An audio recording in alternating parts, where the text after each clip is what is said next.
Shalom, selamat pagi, Mengenang Bapak Ibu Saudara-saudari Jemaat yang dikasihi Tuhan kita Yesus Kristus. Kita kembali bertemu di Renungan Pagi HKBP Denpasar untuk edisi hari ini, Senin 12 Mei 2025. Sebelum kita mendengarkan firman Tuhan, marilah kita bernyanyi terlebih dahulu. Kita bernyanyi.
Anugerah dan damai sejahtera dari Allah Bapa dan dari anaknya Tuhan Yesus Kristus kiranya menyertai kamu sekalian. Amin. Mengenang firman Tuhan untuk kita pada pagi hari ini tertulis dalam surat Rasul Paulus kepada jemaat di Efesus pasal 5 ayat yang ke-19. Saya akan bacakan. Dan berkata-katalah seorang kepada yang lain dalam mazmur, kidung puji-pujian dan nyanyian rohani. Bernyanyi dan bersoraklah bagi Tuhan dengan segenap hati. Di dalam bahasa Batak dikatakan, hatahok kamuma samahamu akka edde pesalmen, akka edde puji-pujian, dohot edde partodion, eddehon jala puji hamuma Tuhani di bagasan rohamuna. Demikian firman Tuhan. Mengenang dalam beberapa waktu belakangan ini, lagu-lagu buku nyanyian berbahasa Batak, buku ND, HKBP semakin banyak didengar baik oleh orang-orang HKBP, orang-orang Batak maupun orang-orang Kristen di luar gereja-gereja Batak. Dan banyak yang baru sadar bahwa di banyak gereja-gereja suku ternyata HKBP memiliki lagu nyanyian berbahasa Batak yang paling banyak. Tidak hanya yang ada di buku ND, yang secara resmi dinyanyikan di seluruh gereja di HKBP, yang juga dipakai oleh gereja-gereja dekat HKBP, misalnya GKPI, HKI, juga terjemahannya di berbagai bahasa seperti GKPS, GKPPD. Ada juga lagu-lagu dalam bentuk kor, baik itu kor ama, kor ina, naposo bulung dan remaja. Itu HKBP punya banyak sekali jenis nyanyian. Dan di dalam nyanyian itu, salah satu yang dari 7 dokumen gereja yang HKBP miliki adalah buku ND. Di buku ND kita bisa dapat intisari-intisari yang tertulis di dalam Alkitab. Jadi di dalam tema-tema tertentu, katakan dari buku ND edisi pertama, kita sudah diarahkan tentang liturgi gerejawi, bahkan dari awal pembentukan HKBP. Dari nyanyian dari nomor 1 sampai nomor sekian adalah puji-pujian atau nyanyian pembukaan ibadah. Nyanyian kesekian untuk pembacaan hukum Taurat. Nyanyian kesekian untuk pengakuan dosa. Nyanyian kesekian untuk sukacita atas dosa yang telah dihapuskan. Untuk Natal, Advent, dan yang lain-lain. Untuk tema-tema tertentu. Sudah diaturkan. Begitu sukacitanya, orang-orang Batak ternyata dengan nyanyian.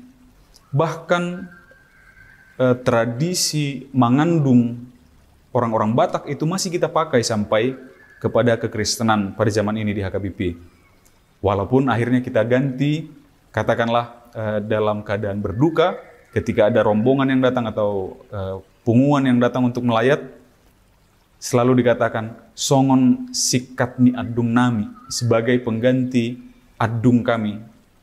Begitu. Lalu dinyanyikanlah sebuah nyanyian kor, puji-pujian rohani dalam berbagai bahasa. Secara khusus pada saat ini kita membahas tentang puji-pujian berbahasa Batak. Dan itulah yang diinginkan oleh para misionaris. Mereka melihat orang-orang Batak hobi bernyanyi, dimanapun pada saat apapun, sampai sekarang bahkan gereja HKBP itu selalu disebut sebagai gereja yang bernyanyi. Karena dalam momen apapun, mau sukacita, mau duka cita, dalam keadaan apapun kita selalu bernyanyi. Dan walaupun kadang menjadi over.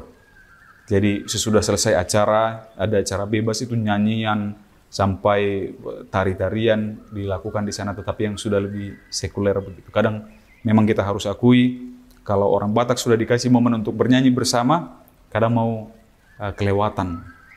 Begitu Mang Inang. Jadi orang-orang Batak itu, orang-orang Batak Kristen diarahkan untuk juga dapat bernyanyi. Namun kali ini adalah dengan firman Tuhan begitu. Dengan nyanyian-nyanyian yang dibumbui atau yang berisikan tentang firman Tuhan.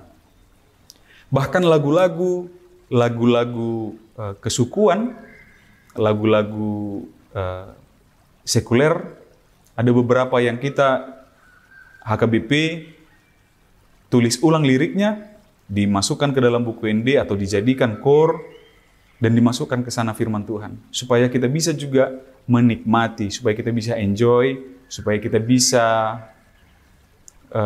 memaknai lagu itu lebih dekat lagi, memaknai lirik-liriknya. Namun di sini Amang Inang ada sedikit persoalan tentang nyanyian ini. Tidak sedikit orang yang sekedar hanya suka nyanyiannya, suka menyanyikannya tanpa memperhatikan liriknya, tanpa memperhatikan kata-kata yang terkandung di dalam nyanyian tersebut. Namun hendaklah kiranya kita diingatkan melalui perikop ini, kita juga diajarkan sebagaimana jemaat di Efesus untuk berkata-kata seorang pada yang lainnya dalam nyanyian, dalam mazmur, dalam kidung puji-pujian, dalam nyanyian rohani, bernyanyi dan bersorak bagi Tuhan dengan segenap hati. Maka kita perlu lihat, perhatikan lirik-lirik dalam nyanyian tersebut, dan supaya itu dihidupi. Las rohakulau memuji di batana sok kali begitu. Tapi setelah dia nyanyi kehidupannya sedih lagi, misalnya. Padahal nyanyian kita sudah mencakup banyak hal, bahkan di dalam keadaan sedih pun kita, dalam keadaan merasa berdosa pun kita, nyanyian-nyanyian kita itu banyak yang menyimpan makna-makna teologis yang sangat-sangat mendalam. Amin. Maka marilah kita bukan menjadi tekanan bagi jemaat yang mungkin merasa rendah diri dalam hal bernyanyi. Kita bisa juga mendengarkan nyanyian begitu sekedar mengikuti. Sudah tersebar di mana saja nyanyian-nyanyian rohani. Biarlah tidak hanya sekedar menyanyikan saja. Katakan misalnya ada padohan, atau ada istilah di dalam bahasa Batak, Nadila Parede katanya. Nadila Parede. Jadi penulis lagu mungkin bisa saja menulis lagu yang puitis, yang sangat mendalam, tetapi tidak menghidupinya. Tetapi orang Kristen diharapkan menyanyikan lagu, menyanyikan nyanyian puji-pujian, mendengarkan nyanyian puji-pujian, tetapi juga menghidupinya, mengimaninya di dalam kehidupannya, membaca liriknya. Ada kata-kata mungkin yang di dalam secara alkitabiah susah kita cerna, tetapi di buku ND dia sudah dipermudah untuk pemahamannya. Maka dalam menghafal pun kita misalnya Kejadian Keluaran atau Matius Markus yang seperti itu, supaya kita lebih gampang menghafal, memahami sesuatu. Tetapi jangan sampai nyanyian hanya sekedar nyanyian sehingga kita juga disebut sebagai Nadila Parede.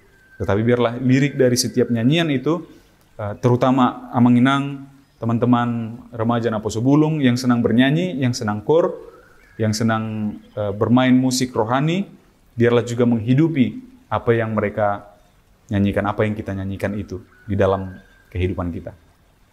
Secara khusus untuk nyanyian-nyanyian rohani, jangan seperti lagu-lagu duniawi, lagu-lagu sekuler yang mengarah ke frustasi, tapi itu dihidupi begitu, jangan sampai seperti itu. Tapi biarlah nyanyian-nyanyian rohani, kor-kor itu, lagu-lagu di ibadah, ketika kita nyanyikan, kita imani semua setiap lirik-liriknya dan kita bawa di dalam kehidupan kita sehari-hari.